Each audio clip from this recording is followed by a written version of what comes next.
મેં નથી લીધું, પડ્યું હશે. પેલી બાજુ તમે કાઢ્યું ને નીચે પડ્યું છે.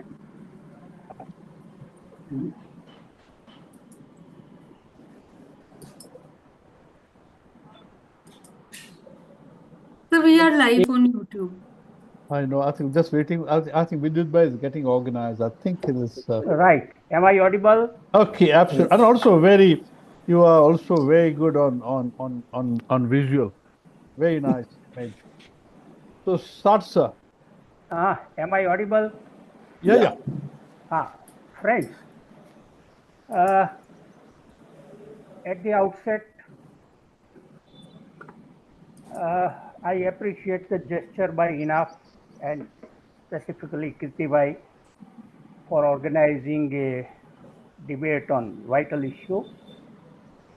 Gujarat is facing it more and more because Gujarat has highest level of urbanization in India. But our problems are also different.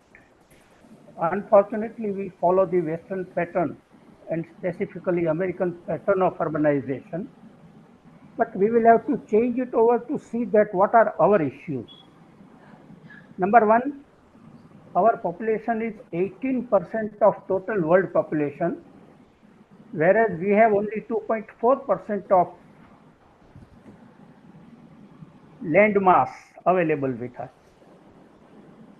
At the same time, we have 30% of cattle population in the world, but at the same time, we have only 2.4% of land mass available with us.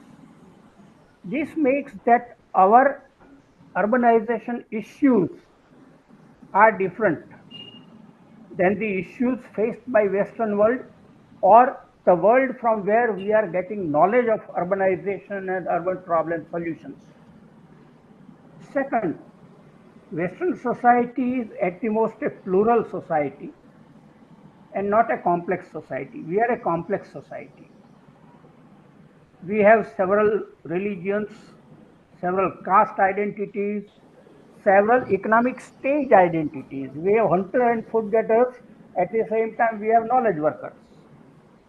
And we have several language identities, we have several regional identities, and sometimes these identities cross each other and make problems more and more difficult. So our urban issues have to be different than the urban issues faced by Western world. If that is the case, then our urban planning and our urban provisions also have to be different than what they do in the West. This is more an issue of Niti and less an issue of financial distribution, but it will have an impact on finances. With this remark, it is my pleasure to welcome all the panelists on this panel. I am the only non-expert on this panel, a sociologist, not an economist or not a chartered accountant or not a public finance expert. I welcome you all and I would request Kirti to begin the introduction part of it and say something on the larger context, wider context of urbanization. Kirti please. Thank you, sir. As a matter of fact, if there was a chance, I would like to come back on how Asia's urbanization is completely different than the urbanization that we have seen from the West. I don't have time for this today, but I think I'm very glad that you pointed it out. It's a major departure because all along for the last 100 years, we looked at our cities from the eyes, from the viewpoint of the West, and it's not workable. But that is some other time. So let me. It's my it's a real privilege to welcome you all at the 125th webinar on Gujarat's budget and the state's urban challenge. We're looking at budget and we're looking at Gujarat's urban challenge. This particular webinar is under a new sub-series on cities of Gujarat. and forms a part of the ongoing webinar series on Rethinking City. As you may know, under this webinar series, 124 episodes have already been organized in the past 3 years. This is 125th webinar. And in this webinar, over 500 urban experts, professionals, specialists, and community groups have contributed their ideas and perspectives and solutions in these webinars. Full recording of all webinars, approximately 250 hours, is in public domain and available on INHAF's website as well as on YouTube. We also have many of the webinars transcribed, probably 100 of them. And therefore, is anyone interested in looking at this treasure trove of knowledge and information on urbanization could refer to that. Coming to the webinar topic today, I wanted to kind of give a little bit of a background. Let me tell you that the year 2025, that is this particular year, is declared as Gujarat's urban development year. In fact, I didn't know this till I started looking into this. The Gujarat government announced rupees 3.70 lakh crore budget for the fiscal 2025-26 and prioritized urban and infrastructure development and allocated 40% higher funds for the urban sector compared to the last year. And this amount this year is 30,325 crore. That works out to little less than 10% of the total state outlay.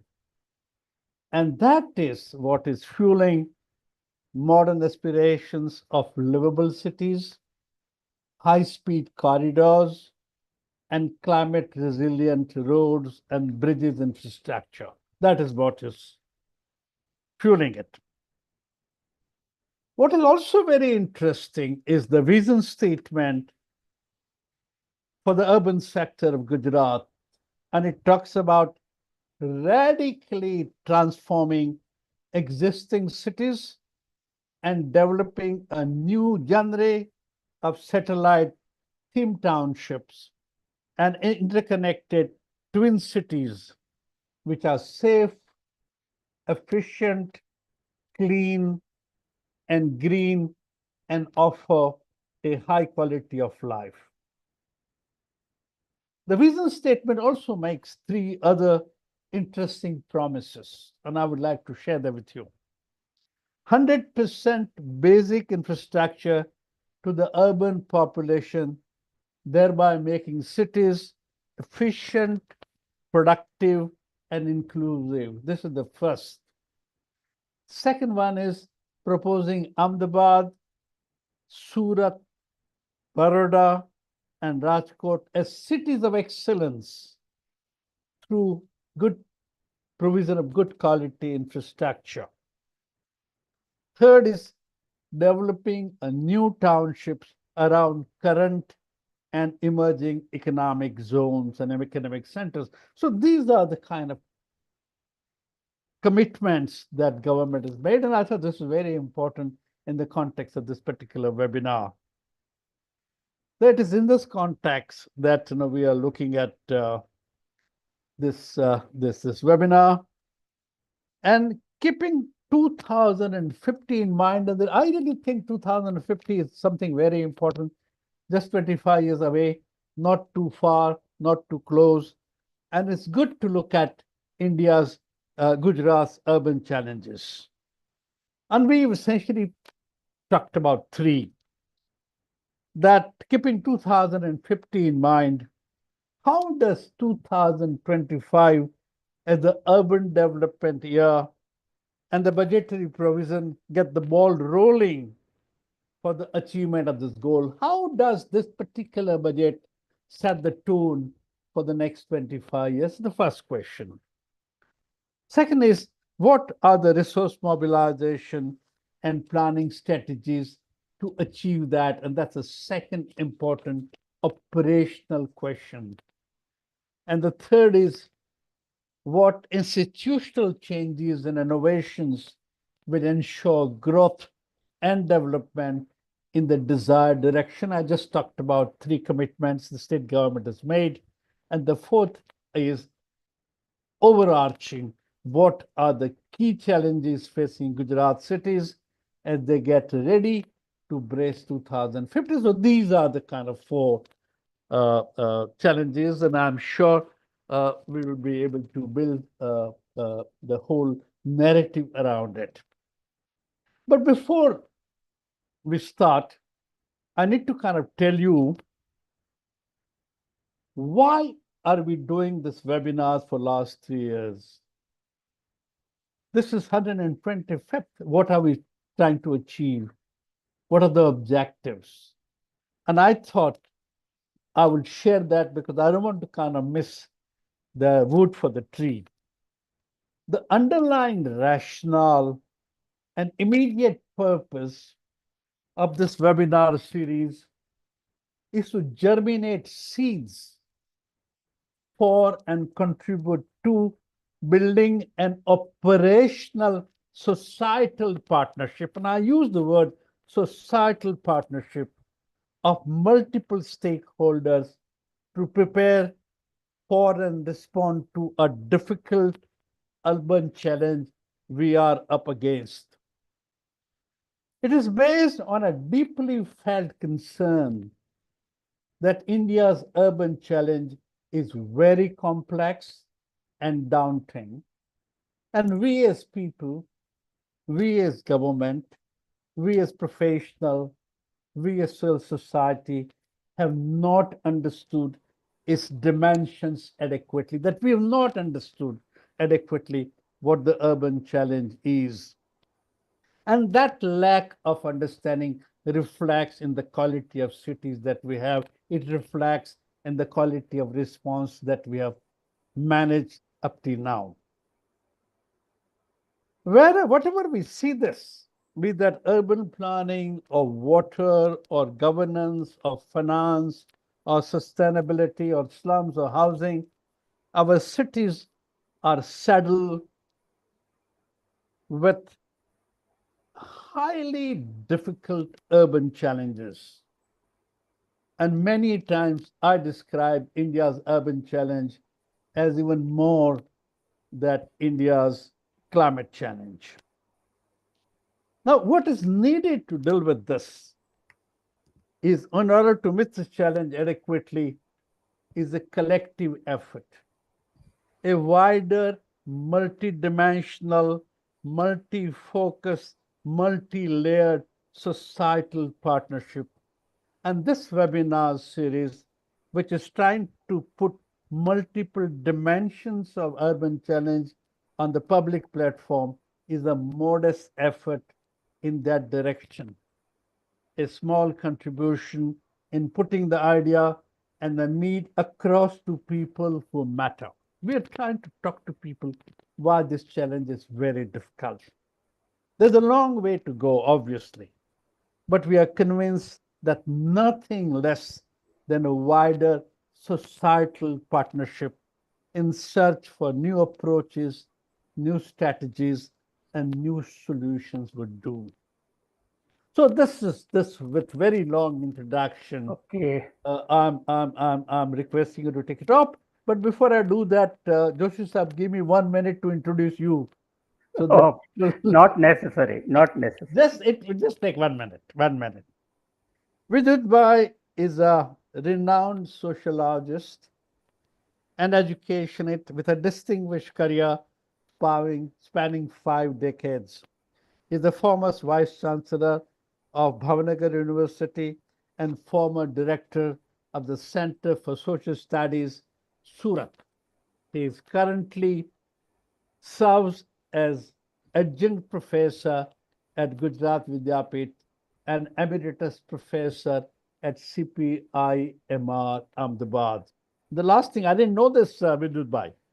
Vidyut Bhai has authored over 30 books and 50 research reports and published more than 100 research articles and 1,100 newspaper columns across major dailies. And I think we have a hugely accomplished educationist and researchers and thinker. And so thank you very much. And we have a very distinguished panel today to work with. So it's now all yours, Vidyut Bhai. Oh, thank you, Kirti bhai. You have set the ball rolling, and it will definitely help in building a dialogue. Do we have Mahender Jethmalani with us? Yes. Please put your mic on, Mahender bhai. Mahender bhai. Mahender Bhai. Mahender bhai, put your mic on. Yes, yes, it's on. Mahender Jethmalani is a sort of activist, I would say, an economist activist who is specialized in finance, and every year he comes up with a very good analysis of budget, and that is his forte, and he is very consistent over the years. He runs an NGO called Pathaya, and people wait for his analysis. This year also he has come up with his analysis, and now I would request Mahender bhai to put up analysis of this year's budget. Please, Mahender bhai. Yeah. Thank you, Vidyut bhai. I would request Chitrakshi to run my presentation from her side. I will present from my phone. So, Chitrakshi, ready? Yeah, Sir, it's on. I'm presenting. Yeah. So can you see the screen? Sure. Yes. It is, I'm able to see it. I'm not seeing it on my phone. Sir, you can swipe to another tab. You will be able to see the screen.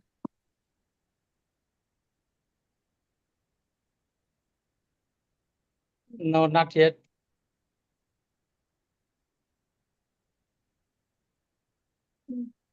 So presentation is not visible. Not visible to me on phone. Yeah, but you would have your own PPT with you. Yeah, I have. Okay. You can speak out number one, number two. Yes. So I will tell Chitrakshi to next slide. So you have to change it. Okay. So thank you very much, Vidyut bhai, Kirti bhai.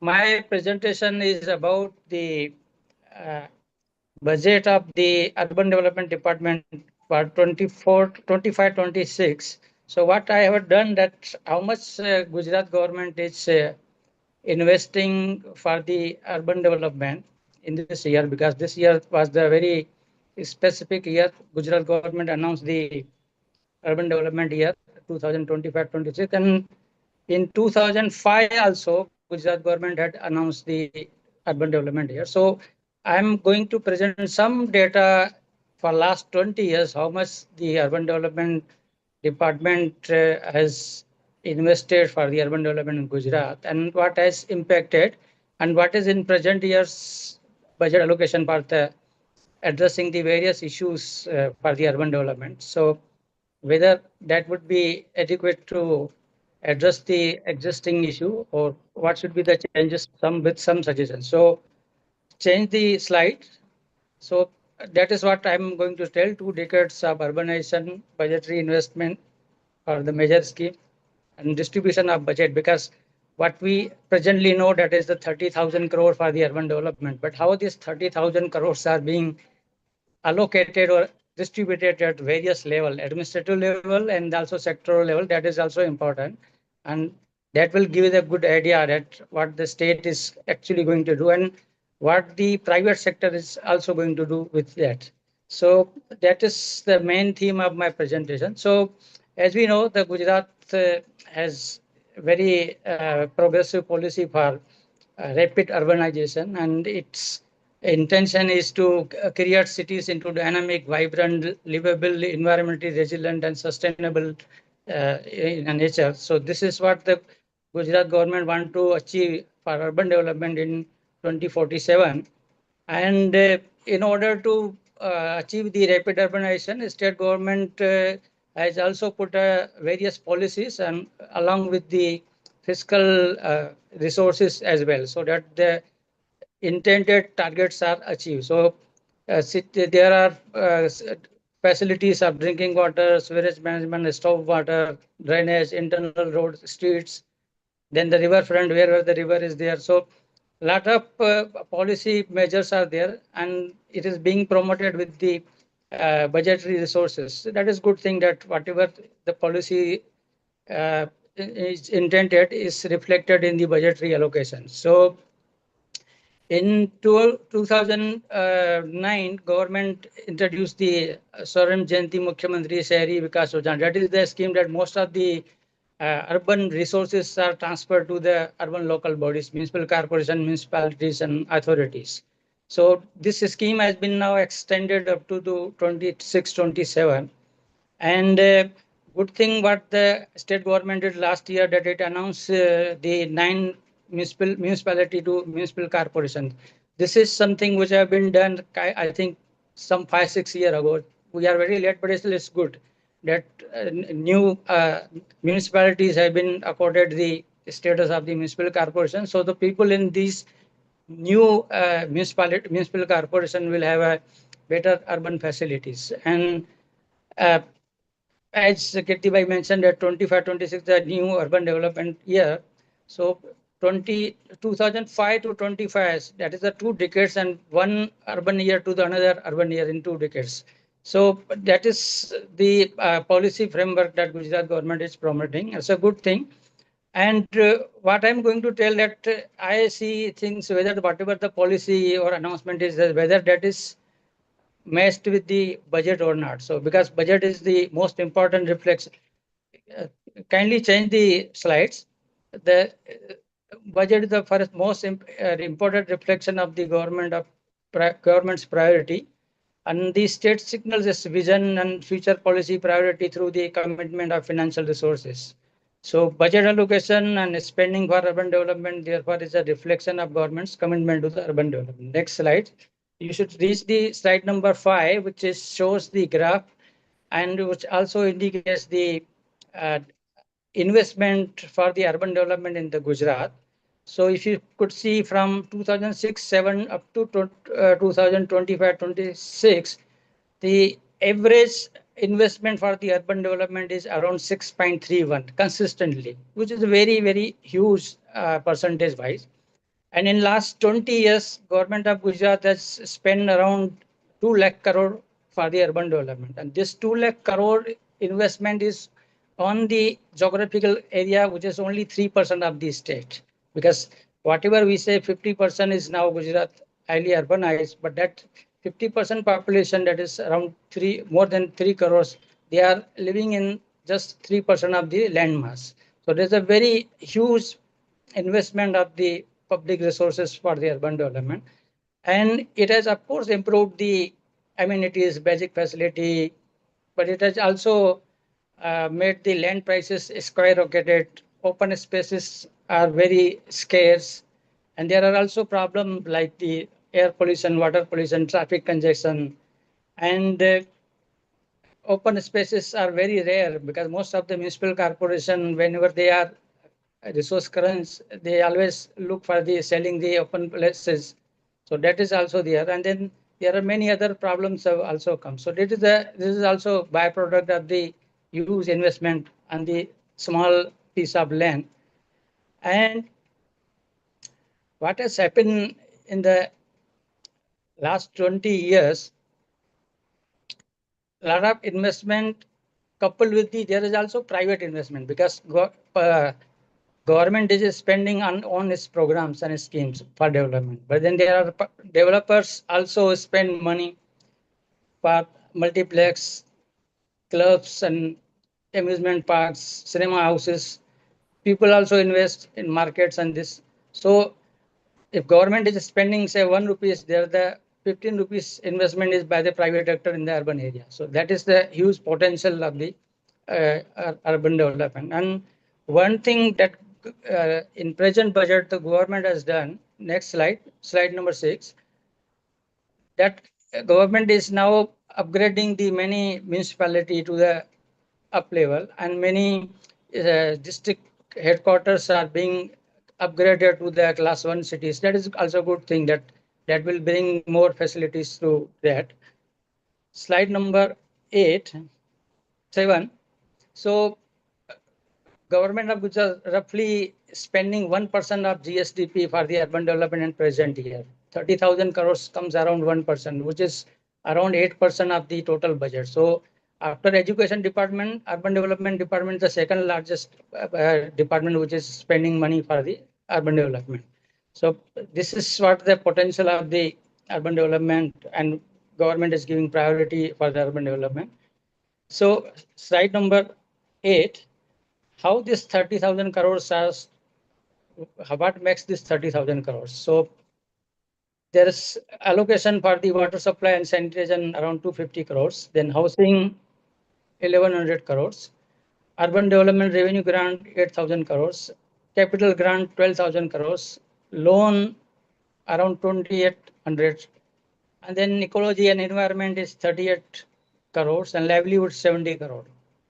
And there are also two important components. One is the TSP. You might be surprising to see the SCP and TSP2 component along with this urban development budget. So this TSP budget would be, which is supposed to be utilized in the tribal area for the urban purposes. And similarly, scheduled caste component plan budget is to be spent for the providing facility to the scheduled caste people. This is how this 30,000 crore is made of this budget. So we will see how this 30,000 crore, next slide 9, how this 30,000 crore are going to be spent for municipal corporation, municipality.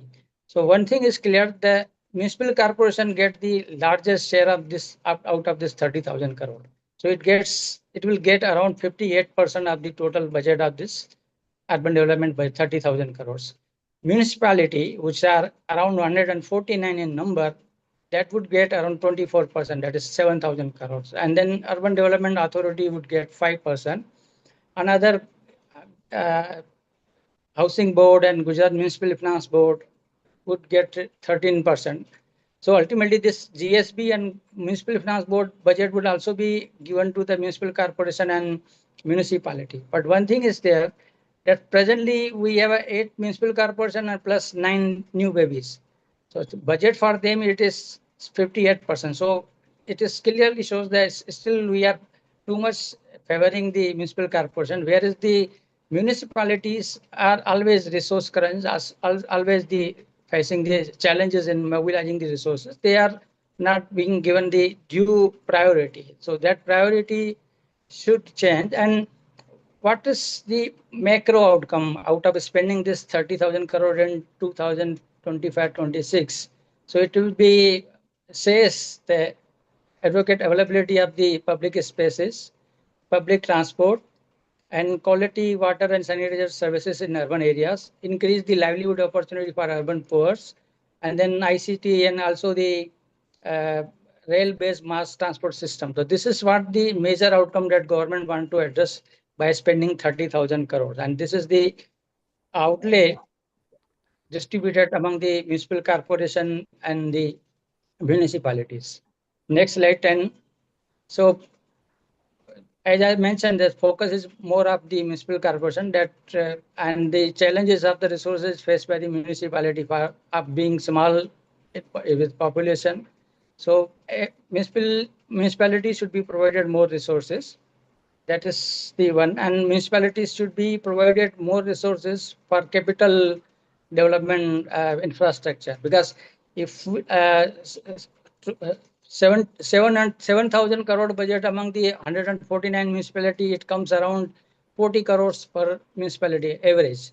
So no municipality would be even able to construct a bridge which may cost around 80 crores, 100 crores. So that's the focus should change. So what is the urban development department provides to kind of grants to the municipality and municipal corporation? That is basically the Mahender bhai, you have around 5 minutes. Okay, more. okay. Yeah. So it provides for the basic amenities and then also share in the professional tax or OCTRA compensation sort of thing. And beside that, they also run the program centrally sponsor scheme like Sarva Shiksha Abhiyan, National Health Mission, ICDS, SBM, sanitation and sort of things. So clearly in every year we will find that the municipal corporations are getting more funds, so that should change. And another thing that housing, which is the one of the biggest problem for the urban poor in the cities. So budget for them for housing provision is only 1100 crores.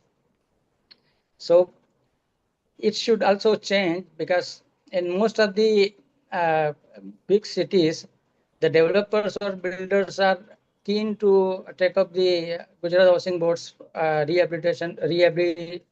redevelopment programs because they get open plot. But government should also push them to get this kind of PPP mode in municipalities.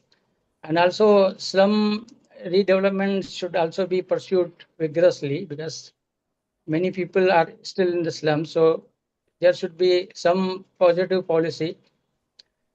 Then what I'm going to skip because most of the grants are for the developing the basic amenities. So present year, the new item that really catches the attention within this urban development allocation, there is 250 crores grant for the export enclave in Ahmedabad Municipal Corporation, probably targeting the Olympic in 2036. And there are also grant for development of the religious pilgrim places like Ambaji or other. So that is then Okay. there is also, yeah. You may conclude, please. Modern fire stations are also there. So another big component is the loan component to the municipal corporation and municipality. That is around 10% of the urban development budget. So it is yearly getting increased every year. So this is what I say. Suggestions should be, what I say, slum rehabilitation should be given priority. Livelihood of the urban poor, particularly the vendors or same should be given higher allocation. Municipality should be given more budgetary resources, and TSP budget should be earmarked for the municipality because very few tribal lives in the municipal corporation, whereas then municipality there are many like Dahod, Devgarbadia, Dharampur, many taluka headquarters in scheduled area are the municipalities. So that fund should go to augment their facility other than providing this facility to the municipal corporation. Thank you. Thank you, Mahender bhai. It was excellent, excellent. Let me tell you. I would request INHAF to share this. Yes, we do. We will immediately. Now, when the database is over, we have one more expert who is going to make decisions on the data available with us and available with the government also, and some more research. I invite Yamal Vyas. Yamal Vyas is CS ranker having more than 30 years of practice in his field, a very sensitive and moderate in his speech, but very firm in his decision making. And what matters more is he is chairman of next finance commission appointed by government of Gujarat and is going to make some definite decisions. Yamal bhai, the floor is yours. Yeah. Thank you, Vidyut bhai. I'm just trying to settle some speaker issues in my car. 1 second, just give me a minute.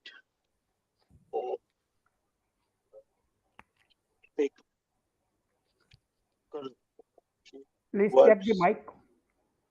Yeah, no, I got connected to my car because of this Bluetooth thing. Now I am finding it a little difficult. 1 second, I got it. I got it. Okay.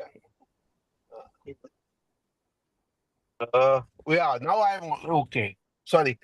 I'd say it quickly. Hello, can everyone hear me? Yes, Yes, of course. yeah, very well. Yeah. Thank you. First of all, I must. I'm amazed that the three people above the age of 80, if not, I mean, maybe Vidyut Bhai is a little less than 80, but Vidyut Bhai, No. Kirti Bhai, and I'm Laheri 80 Sahib. plus. So all three of them are so active at this age. I mean, it's a real inspiration for people like us. I must congratulate you all and look forward to following your footsteps, hopefully. So, now, first of all, I think I am here to understand and listen to what you all are saying rather than give my views, because of my views. Uh, uh, we have given some of our views in our interim report, which was placed in the assembly. So maybe Mahender Bhai and others, Himani Baxi and all, might be having a copy of that. But that's fine. Basically, urban infrastructure and what I am looking at as more as a citizen than someone connected with the Finance Commission is that uh, we are facing a number of problems, as pointed out by Vidyut Bhai and Mahender Bhai, and at the same time we have a lot of opportunities in the sense of one, as Mahender Bhai pointed out, we have a lot of budget allocation. That's one part. And distribution of the budget amongst various subsectors is always an issue, and we can always do better. I agree with him. And I'm sure the Gujarat government is very conscious of that. We will also be putting in our whatever little effort that we can to make it more balanced and I think people friendly. But yes, we have a great opportunity in terms of budget allocations. We also have a great opportunity in terms of technology which has developed, and that might probably change the way in which we have developed our cities. Because as Kirti Bhai rightly pointed out earlier, that our mode of the development has to be different from the West, where we get most of the past history record and a kind of path shown to us through that. But then, yes, the Asian model of development has also been quite interesting and successful, especially China, from whatever little I understand of urban development. And we can learn from all the countries that they have done something well. And let me tell you that on the limited period that we have had at the Finance Commission, only 6 months, we have been uh, visiting a few cities and villages, and we started our work in right earnest. We got our members only 2 weeks back, but I the kind of development I see in bits and pieces is really amazing. There are some small towns which have done wonders in the infrastructure development. I see four major problems in the urban development. I'm sure experts. I'm not an expert, and I don't claim to be one. Uh, but yeah, one is the operation and maintenance of assets, which has always been a case, whether it is a village or a municipal corporation. And urban development, it becomes more important because the water pipes get rusted, and now they need to be developed. For the adjoining areas outside the city gets incorporated in the uh, corporation or municipality, and then that area is also to be given infrastructure. And then after giving the infrastructure, the government, the central government and the state government keep on giving grants for that. But maintenance and operation and maintenance is an issue where we are also looking at solutions. And I'm actively seeking suggestions from INHAF and Kirti Bhai and all the panelists, whatever you have. And let me put it again, I mean, put it on record that I would like to not only me, we have got 4 members also. So all 5 of us would like to meet each of you individually at your convenience. We have the office in the Sachivala in Gandhinagar, and I'm sure our team will arrange to have one-to-one meetings with all of you. And I request you all to probably Vidyut bhai hamra Gujarat not nahi aata hoy kadach એટલે I think Himani Ben can represent his expertise. Sure. So we would certainly like to call all of you at your convenience to Finance Commission office, and all 5 of us, I'm sure, will be very much. I mean, we'll get a lot of information and knowledge from you all, your experience, and I'll tell my member secretary to arrange for the meetings sometimes over the next 1 or 2 months. So that I'm looking forward to. But today, one thing that I said was that operation and maintenance of assets is an issue where we would like to have suggestions about the solutions from you, all of you experts. Second is the use of technology to resolve a lot of issues and to keep up with the pace of growth, which also we are talking to technology experts at our level, and the Urban Development Ministry is also very active on this. The Secretary is also taking keen interest, and so is the CM himself. And third thing that has happened is that in the larger cities, especially the 8 municipal corporations and the 9 new ones, is traffic management, which is, I think we are all suffering from that, except Vidyut bhai. And that traffic management is some area where I hope some of you have some experience, and you can suggest some ways of managing. I mean, public transport is the solution. We all know. There are a lot of studies. There is a lot of SEP has done a lot of studies. We have gone through those reports also. A lot of other institutions have done that.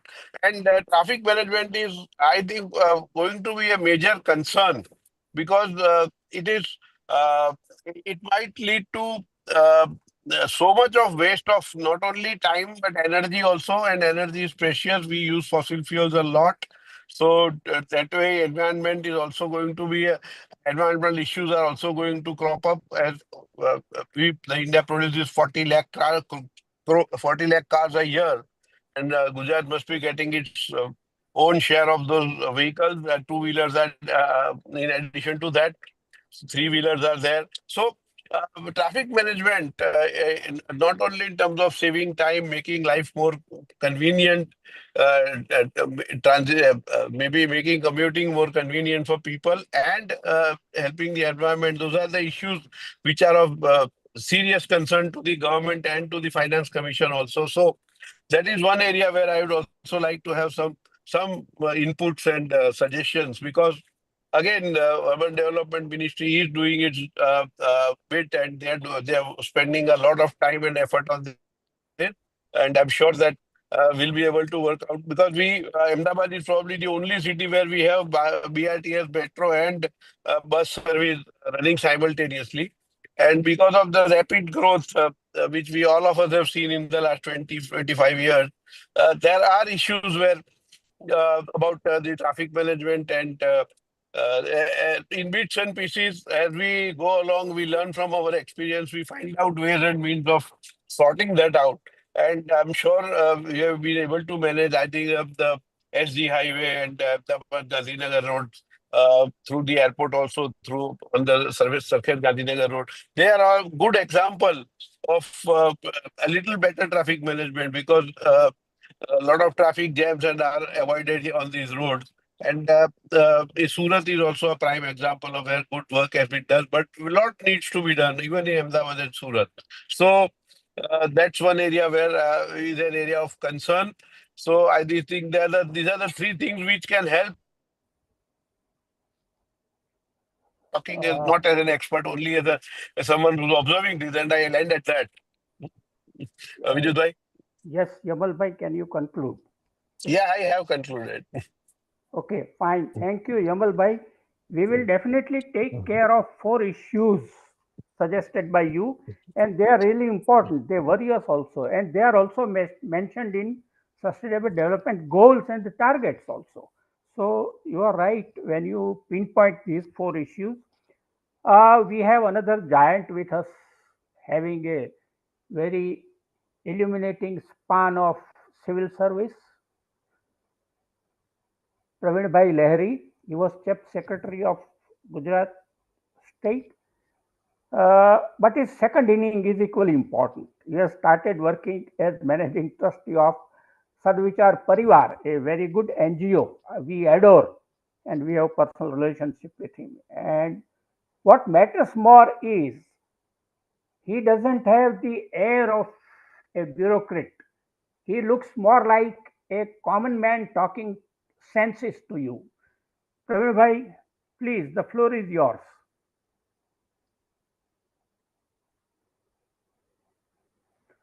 You are not audible, Praveen bhai. Mute छो तमे unmute करो. Okay. Thank you, Vidyut bhai, for your kind introduction.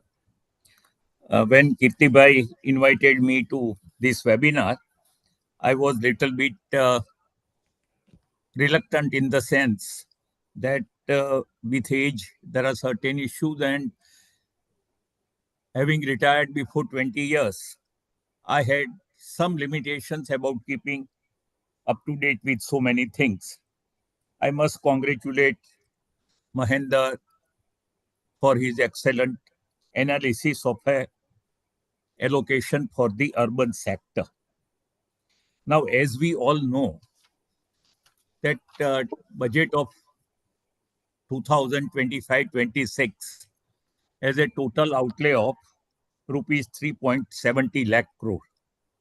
And as presented here, the share of urban sector, including assistance to the new municipal corporation, amounts to approximately 33,000 crore, which in a way would amount to about 9% of the total amount. Now, why we are slightly obsolete in the matter is that plan and non-plan distinction which was done for allocation, and it was normally believed that whatever is in plan is for the development.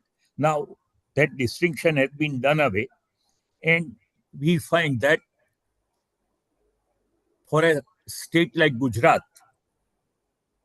four things I must bring it to the notice of this group, that for last almost more than 20 years, we are one of those states which has revenue surplus. We are borrowing money that is on capital account and spending it on the development. Since our outlays on development has been increasing, correspondingly, debt is also increasing. And it is a matter of one of the most important concern in public finance today, whether it is at national level or state level. But that is not the focus of the webinar today. So I will stop at this. Second one, that when finance department calls for the requirements of all the departments, they are so huge. So what finance department over the years have done, that last year you had got 100. So whether to give you 105 or 110. And as it is seen here that there is a rise of almost 40% because government gave priority to urban development. Now, there are two ways to look at it.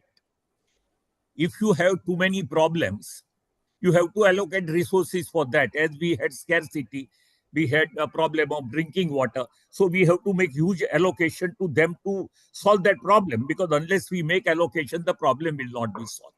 Second one, take irrigation, or for that matter, the biggest project like Narmada, where you give allocation to develop the facility, which will give you much better return in the future. Now, unfortunately, when the departments were making huge requirements and it was becoming bottomless pit, you cannot meet everybody's expectation, even in a family. So this rationing of the resources is a matter of fact, and we have to see that government also has very little flexibility in it. And whatever is the flexibility we had seen in times of finance minister like Sanat Mehta, or Arvind Shangvi for that matter, they used to call every department, try to probe which is the best way to utilize whatever little surplus they had. They used to allocate it to various departments and promote it. Major concern with Gujarat, in my opinion, today has is the great imbalance in development. At national level, we call it Bharat versus India, rural versus urban.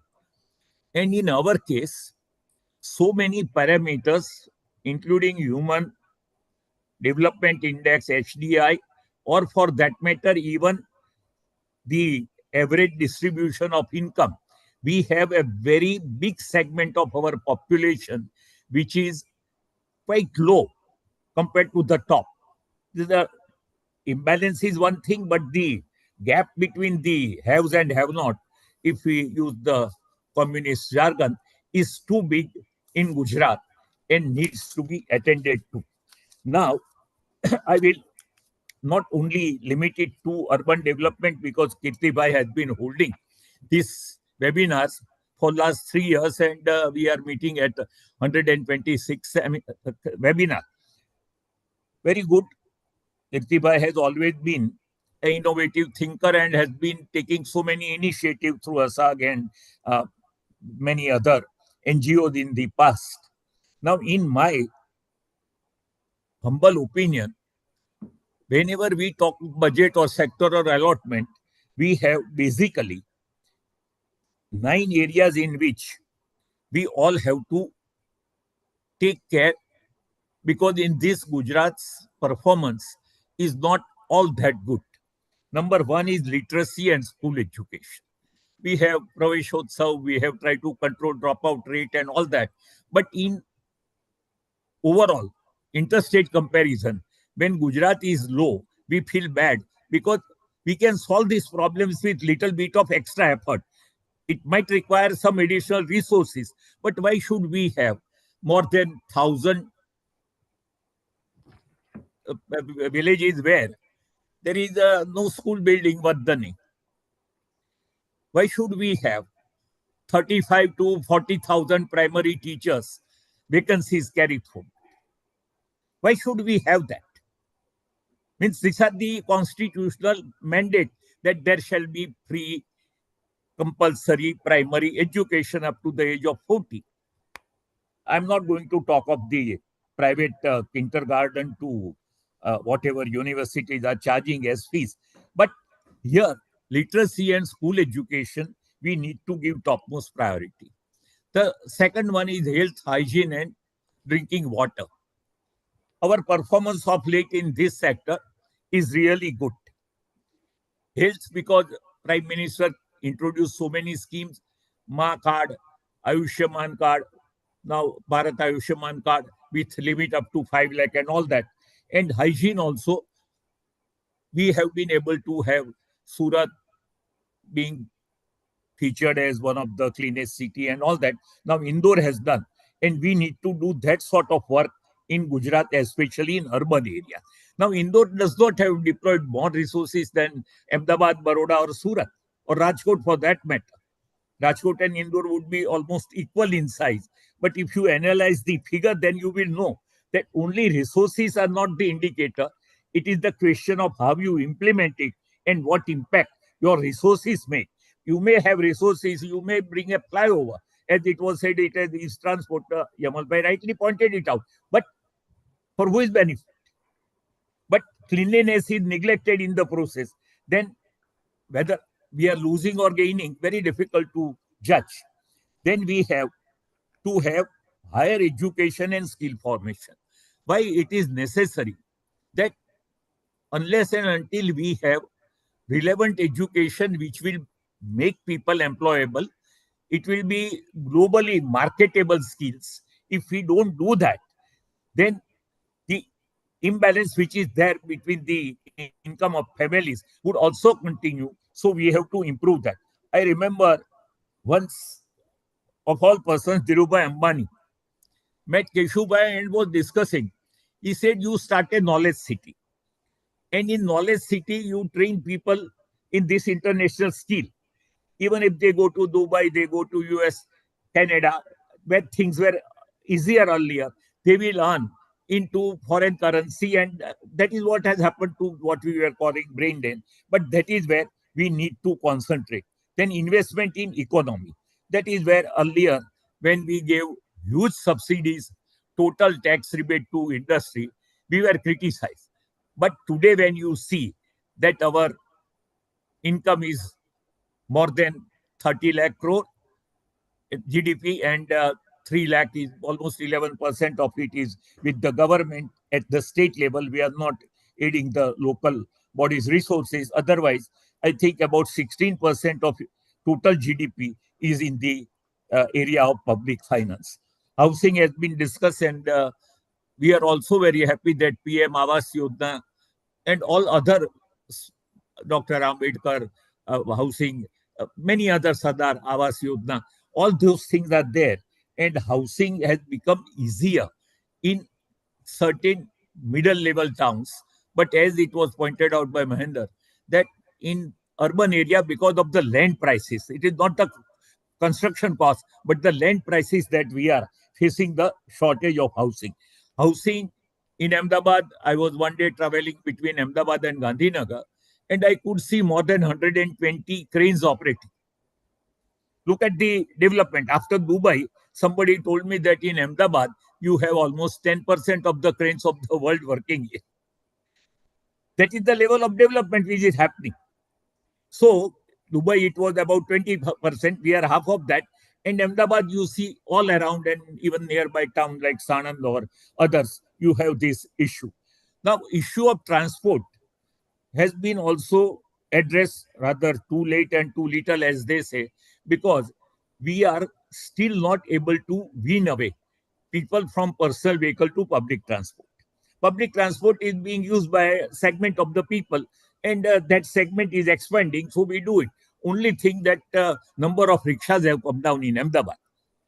But you have metro, you have BRTS, you have AMTS and all that. But still you find that Ahmedabad is still better in terms of public transport, but Baroda has practically no public transport. So all these issues need to be related in the sectoral allotment when we talk about it. Question of social justice is very, very important.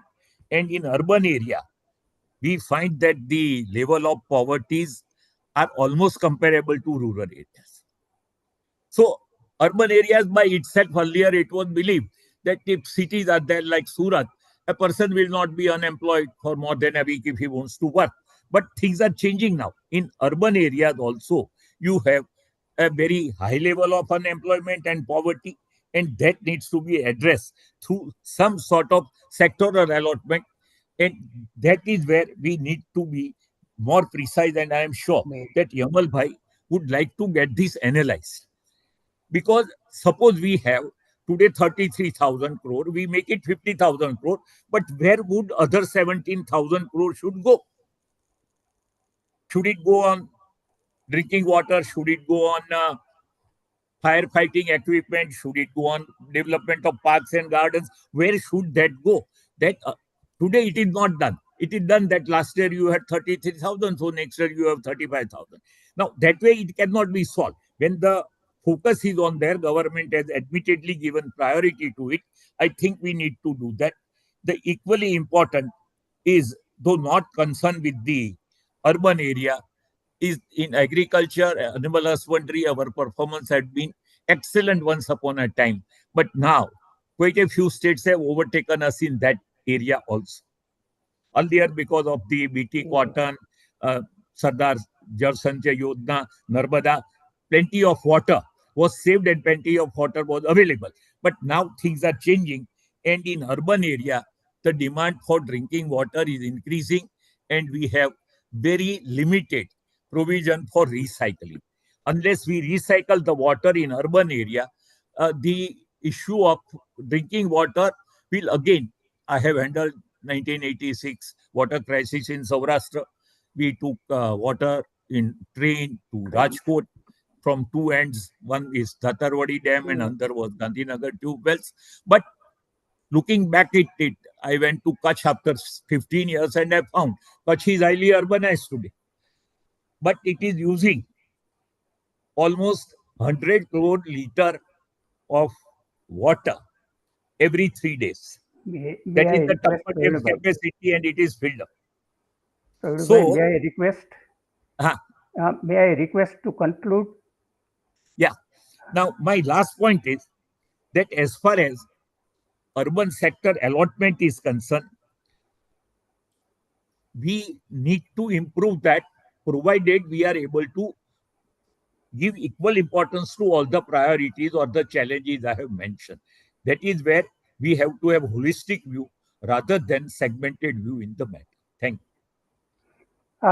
Thank you, Pravin bhai. Your practical insights are really helpful, and Yamal bhai would have taken note of it also mentally. Particularly the urban water recharge issue, which you said is really important in Ahmedabad.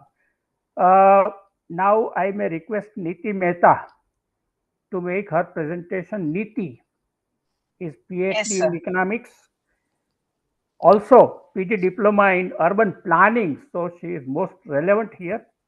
And she is director of Sardar Patel Institute of Economic and Social Research. And we all know SPI is a very nodal institute so far as Gujarat development is concerned. And we have seen Professor Lakdawala and Professor Alag. Niti heads the institute these days, and she has definite issues with urban planning that we have. Niti, please. Thank you so much, sir. Thank you, Vidyut bhai. And thank you, Dr. Kirti Shah, for inviting me to the seminar.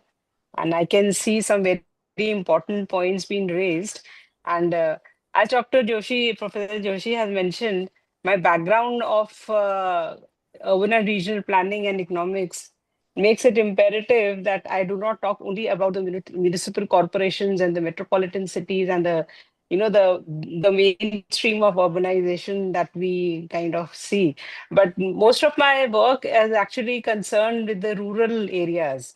And I can see definite changes happening in the rural situation coming out of growth impulses and economic development which is happening, and how that actually impinges on the larger question of urbanization in Gujarat.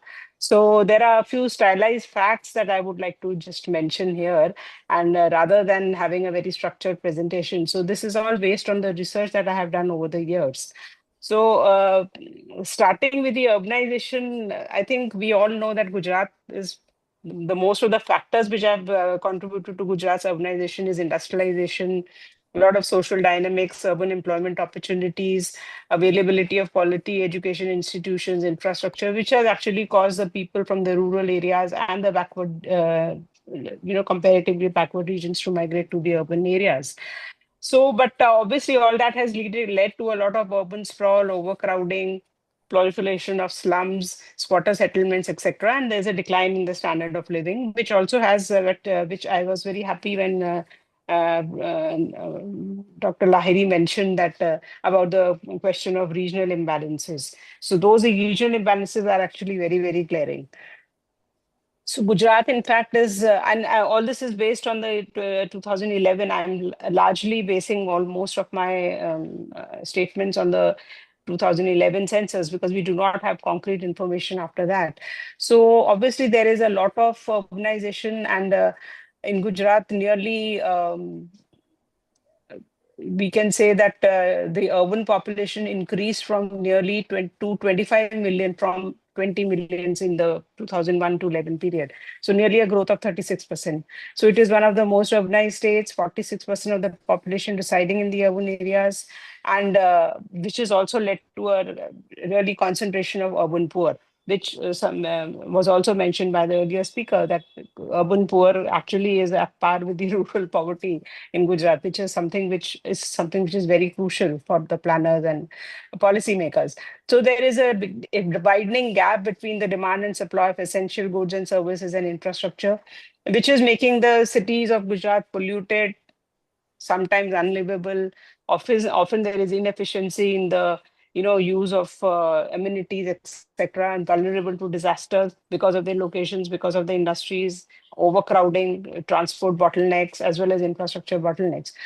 So, but the question that I am going to now raise is not really about the metropolitan, cities and all, but what my concern is that this population growth has, although there is a concentration of population of nearly like our class 1 cities, which is 1 lakh and above, they account for nearly 72% of the population. But where actually the growth impulses lie, it is not in the urban area, in the big cities, but it is in the countryside and in the smaller, the lower hierarchy of settlements.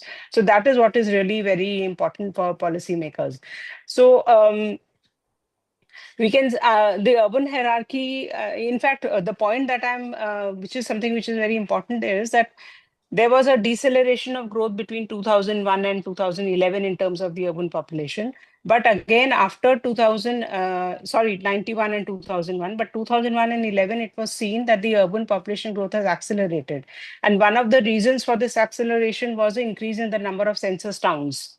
So we all know what census towns are. Census towns are nothing but the settlements which have all the characteristics of an urban area. It is only that they have not been given a statutory status. So that was something which happened all over the country. It was more glaring in certain states like Kerala, West Bengal, but even in Gujarat, that was very, very glaring.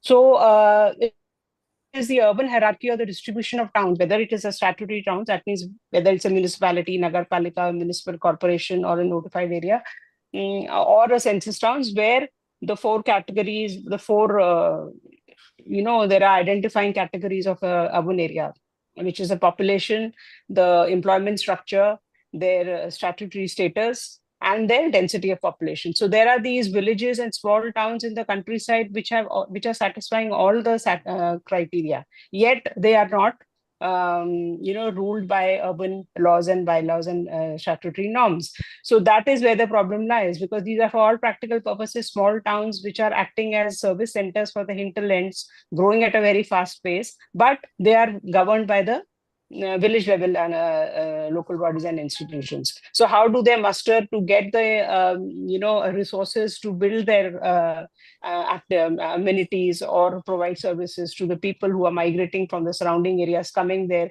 These actually are acting as stepping stones for the migration towards the larger towns and cities. So that is where the problem is lying. And in fact, if you see the growth rates of these towns, we have seen that even though their share of population of class 3, 4, 5 towns, it is very limited, because most of such towns are again large villages or towns which have been converted from, because of the internal dynamics are getting into other thing. Their share of urban population may not be as much as the class 1 towns.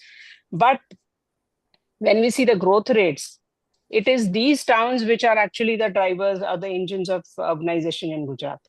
So we can see that even though the population, the corresponding population of the small size towns remains to be very limited in terms of the share of the urban population, we have seen that the growth rates of such towns, they are growing at rates of 5%, 9.8% and 5.3% respectively. That is the class 4, 5 and the 6 towns, which are more than 20,000, then 30, 40, and in the range of 50 to 20,000 population. So these are the towns where the population growth is actually happening, and not the metropolitan cities. Metropolitan cities are growing only at the rate of maybe around 4% per annum. This is as per up to the 2011 census. So what is happening is that most of the growth is happening either in the peripheral areas of these urban agglomerations. So all the dynamics is at the periphery, because these are the wards and the towns and the census towns which are actually causing the population to increase in these towns, in these cities, and as well as the growth which is happening indigenously even in the broader areas which are not in the countryside or the larger hinterland, where the towns are growing but which are not close to the large cities.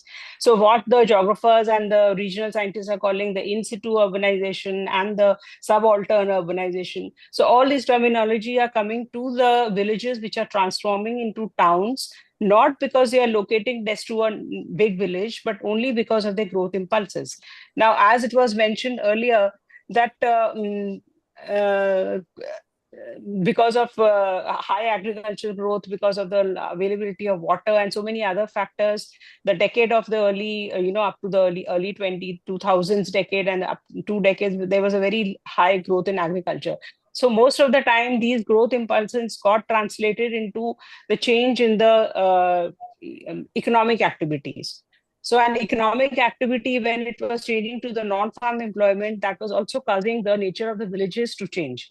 So one of the criteria for an urban settlement is that it should have 75% of the male male workforce into non-agricultural activities. So because of certain dynamics, internal dynamics that these villages are facing, either because of the prosperity in agriculture, because of their location along the transportation routes, because of their location along the industrial corridors, because of the location of such settlements in highly industrialized districts, or even sometimes negative forces when the town does not have water, the village does not have water, the agriculture is not really good, then they are shifting towards non-agricultural activities out of distress. So you visit a lot of such locations in the Saurashtra kind of region. For instance, Lilia. Like Lilia is a census town, was a census town. It may now have been incorporated into a larger UA. But the town was growing only because there was a lot of non-agricultural employment happening, not because of the positive impulses, but because people were actually leaving agriculture and doing any kind of thing that they could lay their hands on. So this is what is happening, where at the lower levels of the settlement hierarchy, the class the villages are transforming, the smaller towns are getting bigger, and those are the towns where really investments have to happen in terms of infrastructure creation of facilities for water, for everything. So in fact, in one of the studies which we had carried out in the Sardar Patel Institute, we had seen that we had studied 15 such villages which had transformed into towns, but which were not recognized by the state government as statutory towns. There is no regulation, because they are governed and administered by rural, the administrative mechanism is rural. There is absence of, yes. Can you please conclude? Yes. I will just conclude. So the basic point that I'm saying is that such kind of smaller towns are located both in the periphery of the larger metropolitan cities, as well as they are coming up in tribal areas, in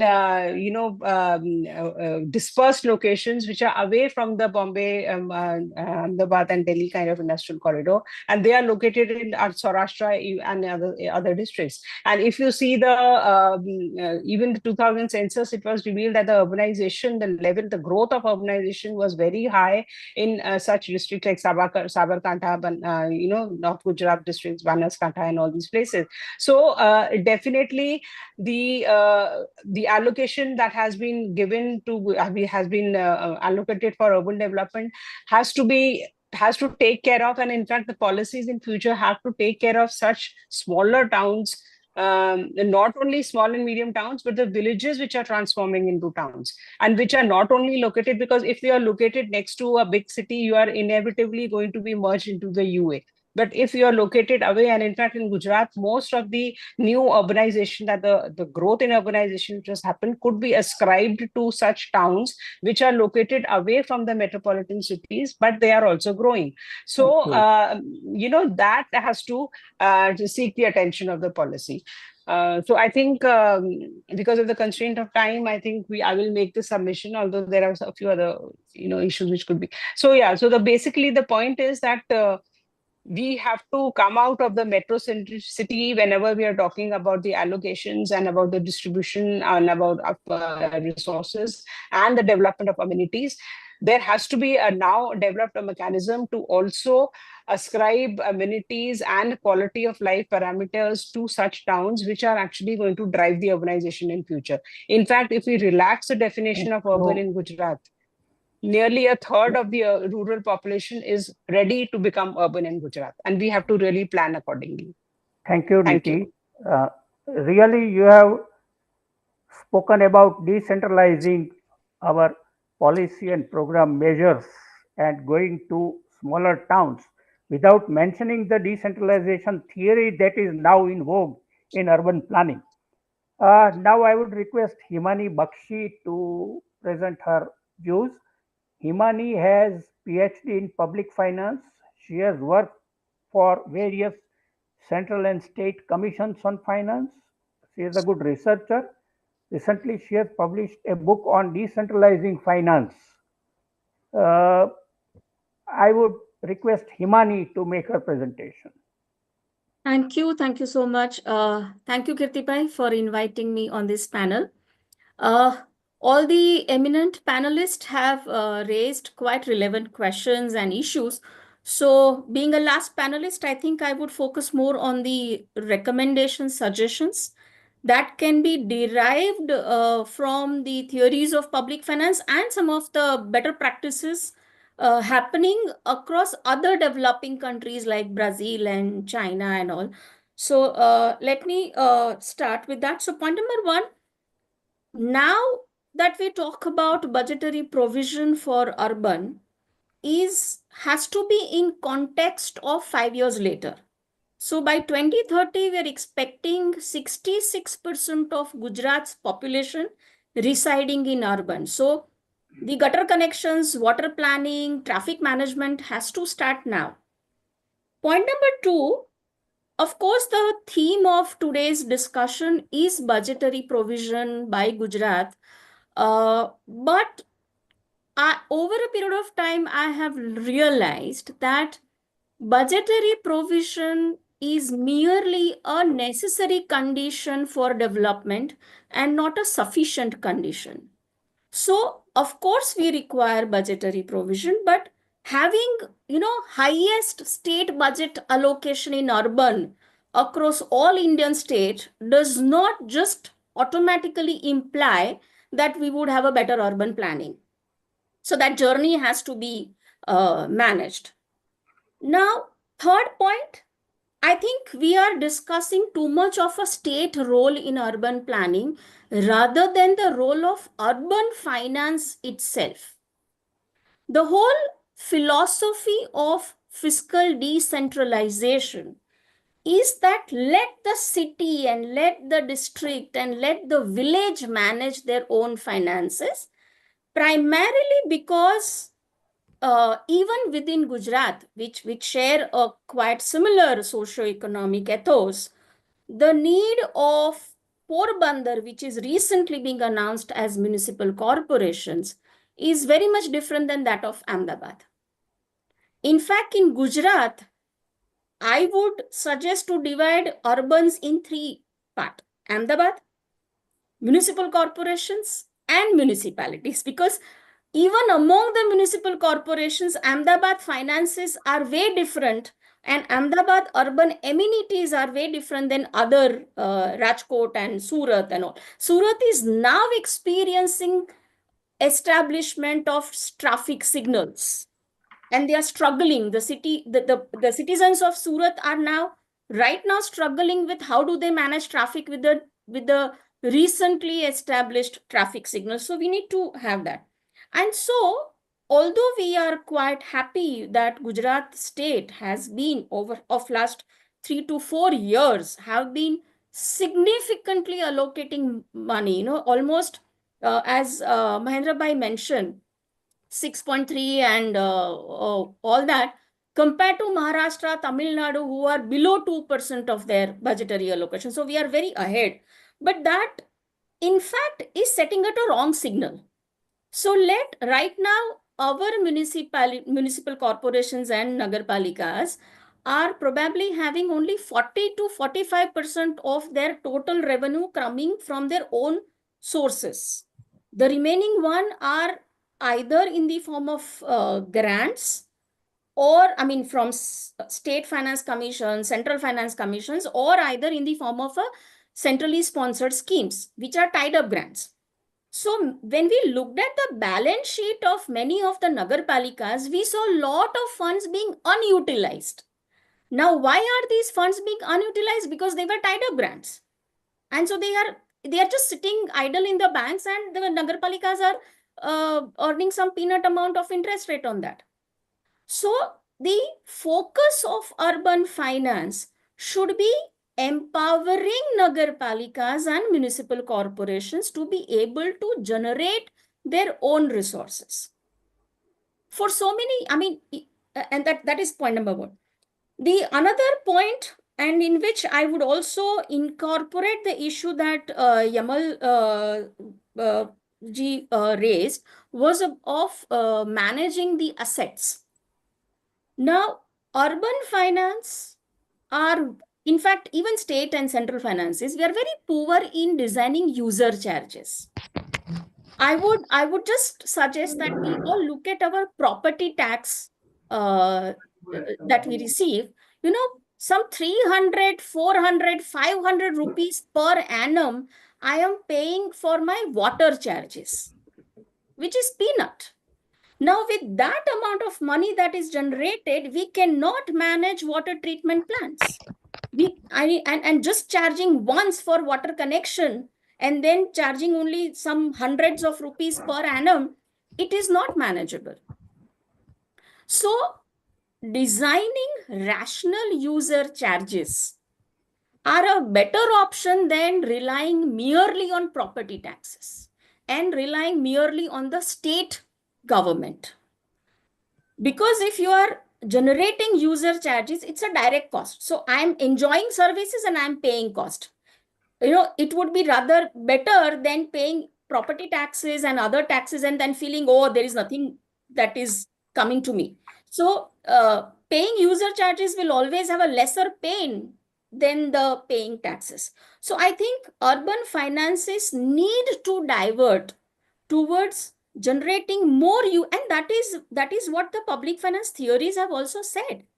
Let the income taxes, let the other taxes be in the hands of the higher authority governments, and let the local public goods be charged the user in the form of user charges by the local government. So I think that part needs to be looked at. The traffic congestion part, if I say, recently we submitted a report to 16th Finance Commission and we looked at the vehicle tax rate. Gujarat has the lowest vehicle tax, which is only 6%. Number two, Gujarat has the highest number of vehicle in the country with one vehicle for every 2 citizens. So it is 1:2 ratio. So on one side, we are building metros, we are building BRTS, but and we also have a lower VAT on petroleum products. So lower VAT on petroleum products, low vehicle taxes, added to that excellent investment in road infrastructure are the three factors which are promoting private vehicle. And we ourselves are contradicting with these two paradoxical situations. So the public transportation, having public transportation and using public transportation are two different things. So if I just share my experience, I travel every day to Gandhinagar. And if I decide to travel through metro, it will take me more than 1.5 hours because I have to hop in and hop out. So yeah, I move from my place to take an auto, go to metro stations, pick up metro and go to my university. Instead of that, I have a wonderful roads on SG highway. I have my own car. The car loans are cheaper. Vehicle tax is lower and I can reach in 45 minutes. So the simple cost benefit analysis on which the rational individual takes a decision are not in favor of public transportation as of now. So I think this is where the state need to intervene and we need to see how we implicitly discourage ownership of private. We can have more taxes. The moment number of vehicle per family increases, the tax rates can go up. In 22-23, there was almost 39% increase in just 1 year in the sales of a car between 20 lakh to 50 lakh. So this is what is which will create a traffic congestion in the future. So that is another one. Next point that I wish to talk about is how cities are built in Gujarat and its connection with the finances. If we look at Gujarat with its entrepreneurial ethos, majority of our cities are in industrial cities. Unlike Pune, unlike Bangalore, which is now being known for its economic activities, but Pune is now, Bangalore are now IT hubs. They were, when they established, they were not IT hubs. Whereas majority, even right now, the 9 municipal corporations that we have announced, which are those?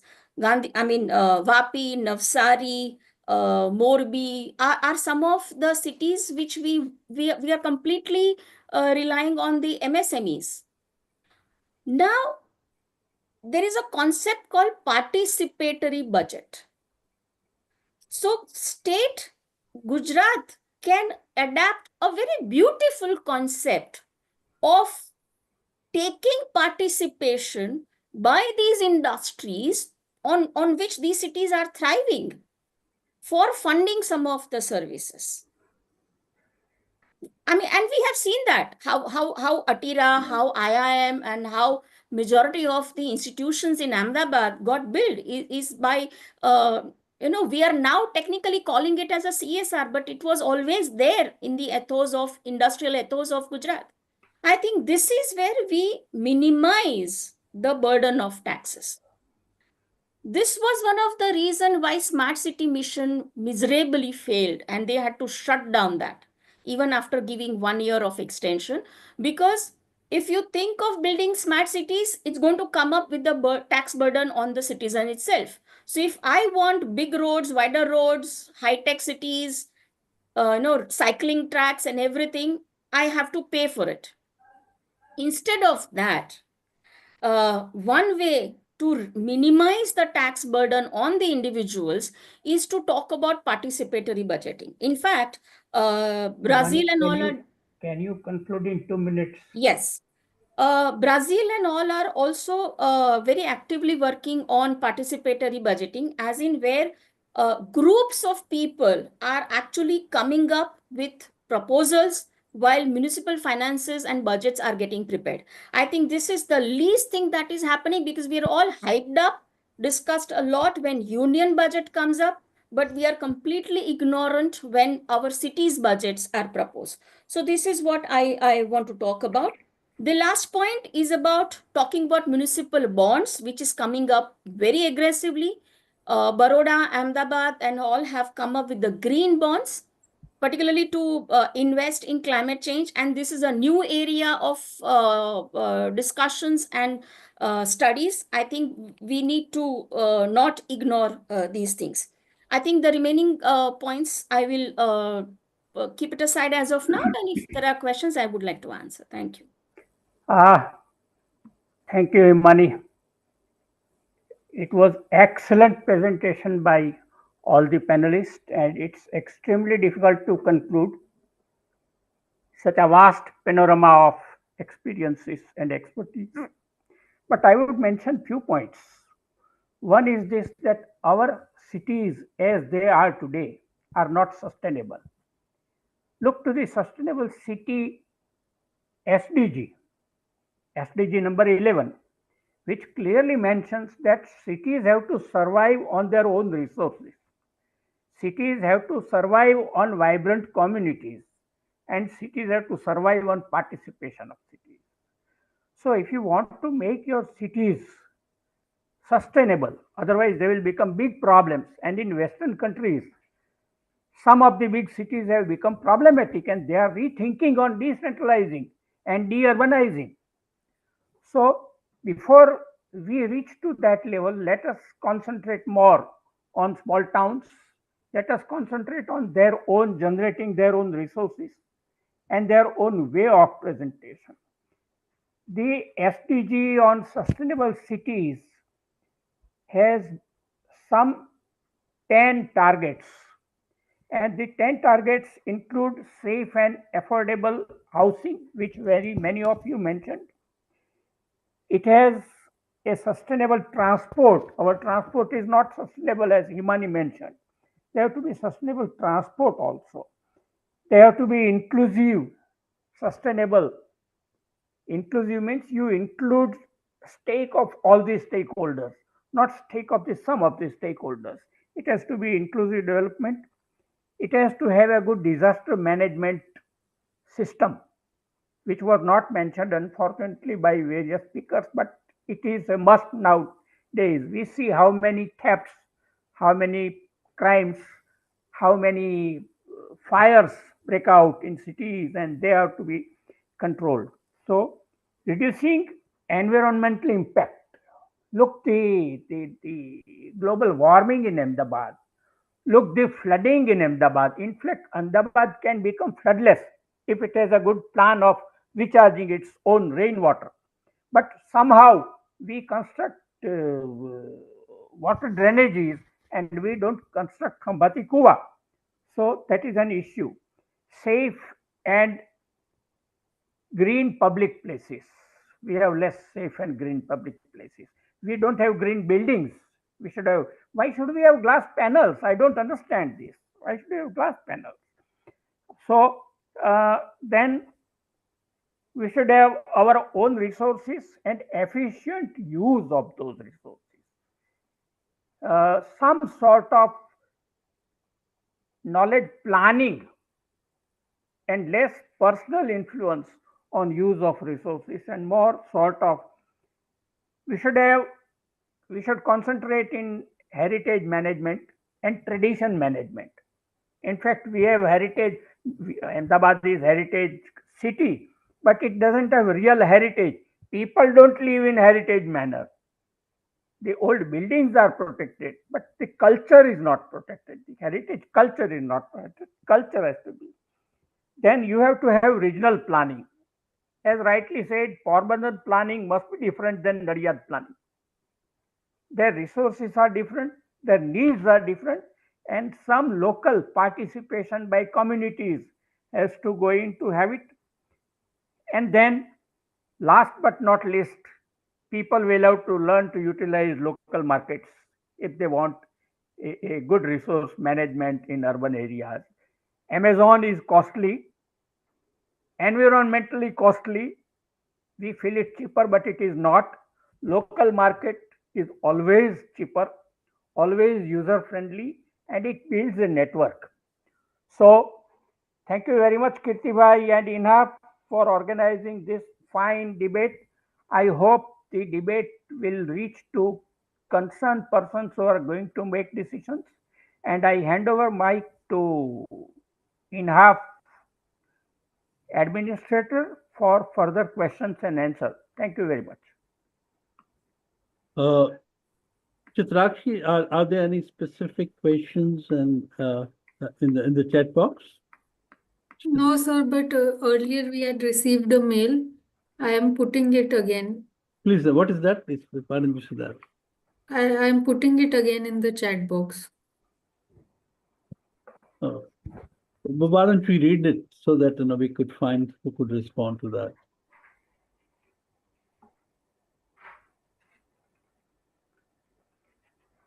Vidyut, sir, I have put it in the chat box. Okay, let me see.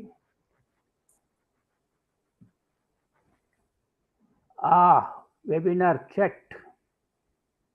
There are so many questions and it's difficult to answer them in a short span of time. But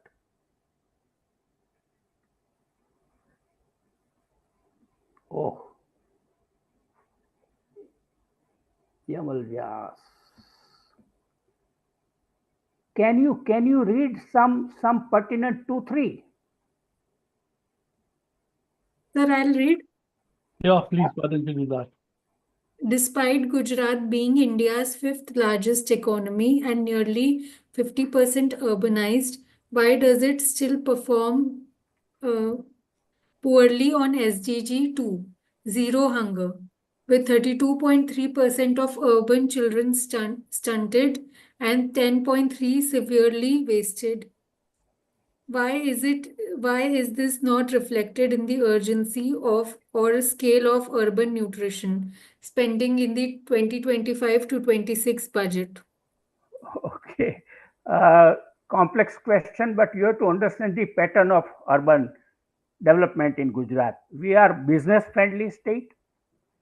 We spend more on finances, we spend more on businesses, and we spend more on development sector. Education wise, girls education we are 19th. Even in general education we fall behind. So in all other social sector we fall behind. In poverty removal, in traffic management we fall behind. So far as personal ownership of vehicle is concerned, we are ahead. This pattern has to change. The pattern has to be more integrated and inclusive pattern if we want to have sustainable cities. Thank you. If I may just add about this hunger issue. Please, no. I think it is not about hungry, it is about nutritional deficiency. And that does not come because of lack of food, but that happens because of lack of nutritious food. So what has happened, if you compare Gujarat food cost with other states food cost, we are quite costly. So market has so much dominated our food industry that at every nook and corner, even in a rural area, you will find those kurkures and Cheetos lying significantly than the nutritious food that is available.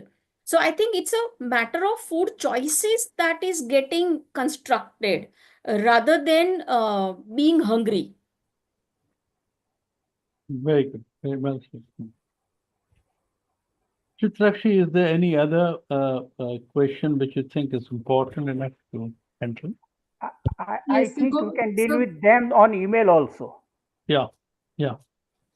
So Gautam Bhatia has joined as I have promoted him to panelist. He can ask any specific question if he wants. What is that? Uh, Oh, Thank you so much, ma'am. I'm a master's student in public policy and administration from Pandit Deendayal Energy University, the same university Himani ma'am is from. So my question was with respect to ma'am. I had two questions with respect to what Himani ma'am spoke. So ma'am, we were being recently taken to a primary healthcare center and followed up, and we went to an Anganwadi center where we had a real life experience which showed that the teachers there said that there are only two teachers and there was about 500 population of children, so it wasn't managed pretty well, and they had to bring tiffin from their own home. So the whole purpose of Anganwadi, which comes with nutrition, considering Anganwadi is being not under the Ministry of Education but the Ministry of Nutrition, because they focus on the major retention rate of students based on healthy nutrition, that was being avoided, and the students were being told to bring their tiffins from their home, and the fresh cooked meal couldn't be made because of the scarcity of the teachers. That is my first question with respect to this. And second, respect to, as you were talking about the bridge infrastructure, there have been certain initiatives in Philippines and in England, particularly in called as a Metro Manila project, which focused on gender focalization and gender inclusive bridge infrastructure. So there is a case study called as PAR Integrative Framework, which talks about how women and You other people, how the you may shorten your question. Sure, sir. So, majorly how transgender and how other women communities who use these bridges, be it flyovers or be it underpasses, Please, which please don't give examples. Just shoot the sure, question. how they can be made more gender inclusive and gender safe by catering their interests. So, how can citizen-centric governance come into picture? Himani. Okay. I think there's a common answer to both your question. So which I said that state budget is only a necessary condition. And second, we cannot expect that the state has designed a policy and it is done. This is exactly where the local bodies have to be empowered and have to be made accountable. Now, politically, what has happened is that the state government who were responsible to design the decentralization have transferred the expenditure powers but have not transferred the revenue generation powers.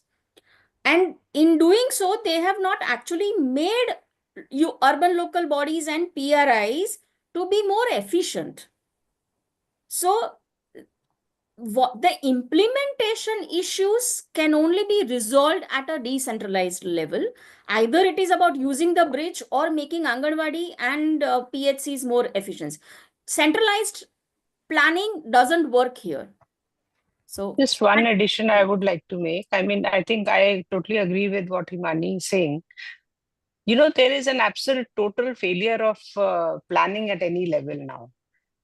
And especially decentralized planning mechanisms. So earlier, these village level plans were dovetailed into taluka into district, and then you could have a state plan. But then now there is no such thing. Even earlier, I used to go to for juries in set for metropolitan planning. That doesn't exist now. So leave aside metropolitan planning, but even what the kind of question being raised is that would come only if there is a plan for infrastructure coming up from the bottom up, you know, which will satisfy the requirements of the community. So community participation and decentralized planning is going to take up a lot of such issues.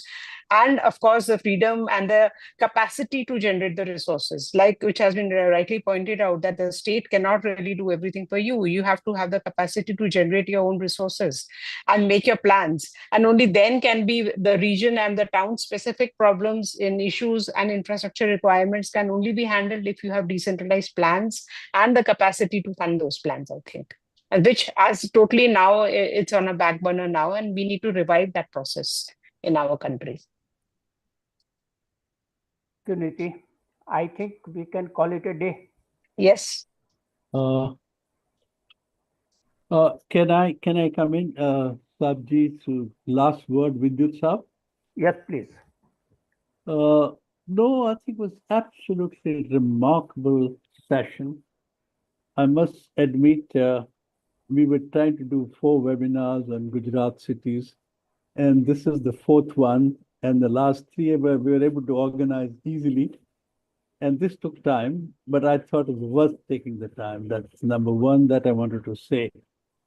Second thing is this, that I'm so impressed with what I heard. As a matter of fact, I made 46 talking points. I just in my paper. And I'm personally willing to request all of you for a second webinar. The reason I'm suggesting is this, that there have been some tremendously interesting ideas that the Finance Commission can use, as a matter of ideas that the state government could use so easily on everything, on transport, on decentralization, on municipal finance. There's just large number of ideas that have come up. And as a matter of fact, Yamal Saab has offered to organize a meeting, and maybe I think, either I'll talk to him, or we organize a second webinar on this, if you agree. I think it will be, because there's not enough time. That's number 2. Number 3 is this, that 2 issues, there are many issues that came up, and 2 issues came up very well earlier.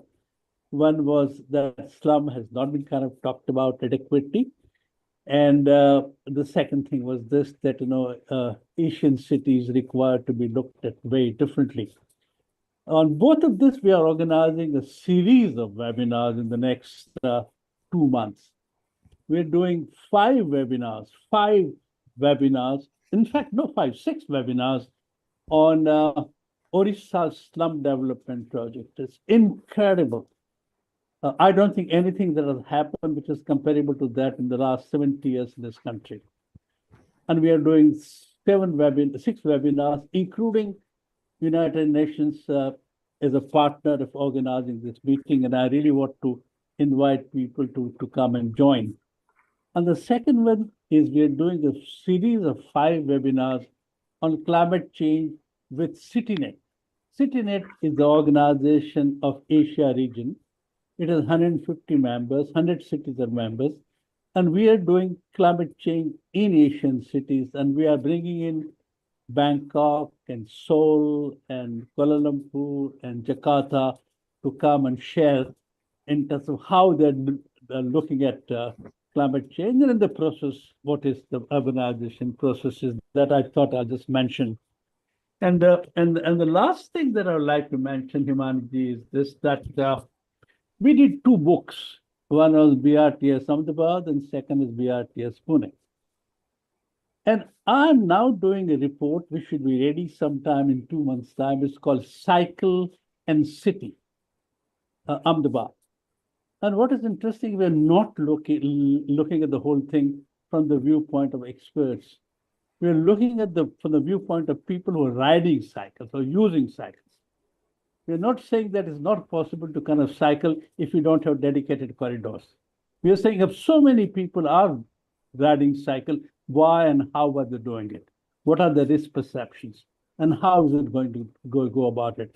And I would very much like to share with you. And the last thing to both Niti ji and Himani ji is this, that we did 3 webinars on municipal finance. And we committed that as an outcome of that particular, it was remarkably good webinars. We committed a white paper on municipal finance. And we are in the process of making it. And I'm going to approach both of you to kind of help in that particular process as well, because we were talking about some very interesting ideas in that context as well. So with that, I thank everyone for this amazingly interesting webinar. Someone like Laheri Saab, I think listening to me, I thought he should be the Urban Development Secretary even today, the age of 82. He was talking about all kind of relevant things, including social inequality and issues that we face so solidly. So thank you, Mahender bhai. Thank you, Niti ji. Thank you, Himani ji. Thank you, Joshi Saab. Thank you. And thank you, everyone. I think it was remarkable for its quality, is remarkable for the kind of ideas that you brought in. And I promise you, we'll put together, as a matter of fact, this recording of this, if Chitrakshi is efficient, will be there on YouTube by this evening, by 9 o'clock. Certainly by tomorrow. And we'll also try and kind of, transcribe this whole thing, because there's some very interesting ideas. And maybe in about a month or 2 months' time, I'll reach you with whatever we have in terms of output for this particular thing. And if you agree, I will convince Yamal Saab to organize a second webinar on the same subject. We look at things and have more time. We have a leisurely discussion. We have a 4-hour session, so that everyone who has ideas could share them properly. So thank you very much. Thank you. Thank you so much. Thanks a lot. Thanks a lot. Bye-bye. Thank you so much. Thank you. Thank you, Joshi Sir.